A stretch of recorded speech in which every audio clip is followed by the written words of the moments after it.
মাঝরাতে সবাই ঘুমিয়ে যাওয়ার পর বাসার মধ্যে পানি ঢুকে কী অবস্থা হলো, আর অনেক বাসায় পানি ঢুকে গেছিলো আর সব জায়গায় পানিগুলো চলে গেছিলো।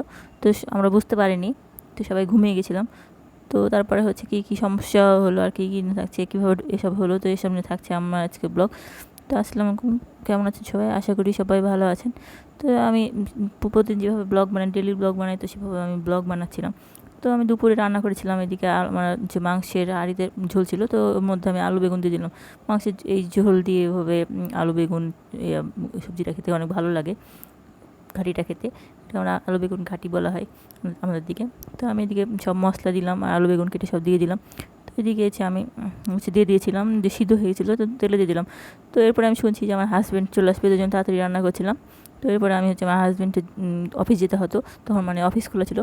তো আমি ডিম পোস্ট করে নিচ্ছিলাম, আর ওকে সবজিটা হয়েছিল তাড়াতাড়ি করে, আর এক সাইডে ভাত দিয়েছিলাম, ভাত তো হয়ে গেছিলো। তো এইসব নিয়ে আমি খেতে দিয়ে দিলাম। তারপরে খাওয়া দাওয়া হয়ে গেছিলো। তো আমার এদিকে আমি মাছ ভিজিয়ে রেখেছিলাম, পাঙ্গাস মাছ। তো পাঙ্গাস মাছটা আমি রান্না করতাম। তো পাঙ্গাস মাছটা প্রথমে আমি পেটির অংশগুলো রেখেছিলাম আলাদা করে বাচ্চাদের জন্য। তো পেটিগুলো আমি সব রেখেছি, তারপর মধ্যে লেবু দিলাম, আর মধ্যে লবণ দিয়ে দিলাম, তো একটু কষলে নিচ্ছিলাম ভালো করে, তো গন্ধটা যেন না থাকে। পাঙ্গাস মাছ খেতে আমার অনেক ভালো লাগে, আমার বাচ্চাদেরও খেতে ভালো লাগে, খায় ওরা, সমস্যা অতটা হয় না। তেল জাতীয় তেল আছে অনেক বেশি, তো তেলগুলো থেকে গেছিলো। তো এদিকে আমি একটা ফ্রাই প্যান দিয়ে দিলাম, আর লবণ হলুদ মাখিয়ে নিয়েছিলাম। তো পাঙ্গাস মাছগুলো আমি ভাজতে দিলাম। তো মাছগুলো ভেজে নিচ্ছিলাম, তো ভেজে নিলে একটা গন্ধ লাগে না অতটা। আমার শ্বশুর বাসায় কেউ খায় না, আমার বাবার বাসায় খুব পাঙ্গাস মাছ কেউ ওটা পছন্দ করে না, তৈলাক্ত মাছটায়, কিন্তু আমার অনেক ভালো লাগে প্রায়।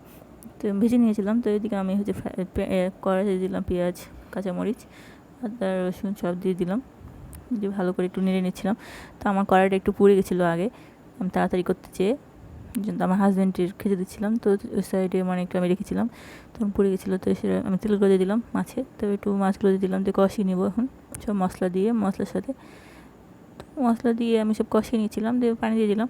তো একটু ঝোলটা একটু বেশি ছিল, কিন্তু আমি ঝোলটা একটু কমিয়ে নেবো। তো এদিকে আমি ভালো করে কমিয়ে নিচ্ছিলাম। তো আমার হয়ে গেছিলো মাছের দিকে, তো আমি বাচ্চাদের খাইয়ে দিচ্ছিলাম দুপুরে, আমি খেয়ে নিচ্ছিলাম।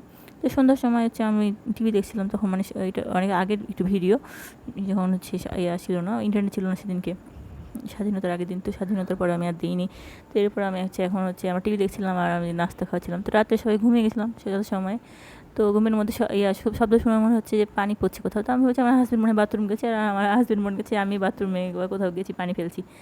তো তারপরে আমি কিছুক্ষণ পর আমি উঠে দেখছি, তো এই অবস্থা, পুরো বাসায় আমার চেয়ার টেবিলে ফার্নিচার নিচে আর ঘরের মধ্যে পানি ঢুকে সব জায়গায় ঢুকে গেছে। আর এখানে অনেক পানি ছিল, 5-6 গামলা পানি ফেলা হয়েছিল।